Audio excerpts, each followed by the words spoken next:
நல்லா கேட்டுக்கோங்க, எனக்கு சொல்றேன். ஒரே ஒரு விஷயமே உங்களுடைய வாழ்க்கையில் இருந்தா போதும், அல்லாஹ் உங்களை பாதுகாத்துக்கிட்டே இருப்பான். அந்த பாதுகாப்புல இருந்து நீங்க விலகவே மாட்டீங்க. அந்த ஒரு விஷயத்தை மட்டும் உங்களுடைய மௌத்து வரைக்கும் நீங்க கடைபிடிச்சீங்கன்னா போதும். ஃபஜ்ர் தொழுங்க.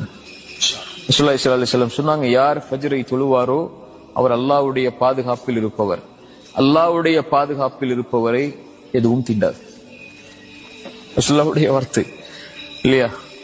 காலையில எழுந்து அவன் அல்லாஹ்வுக்காக என்ற காலத்தை அந்த குளிருள்ள நேரத்திலையும் வெளிச்சமில்லாத அந்த நேரத்திலையும் நடந்து போய் அல்லாஹ்வுக்காக நிறைவேற்றக்கூடியவருக்கு ரசூலுல்லாஹி ஸல்லல்லாஹு அலைஹி வஸல்லம் சொன்னாங்க, யார் இரவுடைய அந்த இருள்களில் நடந்து கொண்டு பள்ளியை நோக்கி சென்று தொழுகை நிறைவேற்றுவாரோ நூறு இத்தாமியோமல் கியாமா, மறுமையில் அவர் வெளிச்சத்தோடு வருவார். அல்லாஹ் அவரை பாதுகாக்கிறான். யார் ஃபஜ்ரை தொழுவாரோ அவரை அன்றைய தினம் முழுவதும் அவர் அல்லாஹ்வுடைய பாதுகாப்பில் இருப்பவர். அல்லாஹ்வுடைய பாதுகாப்பில் இருப்பவரை யாரும் எதுவும் அவரை செய்யாது.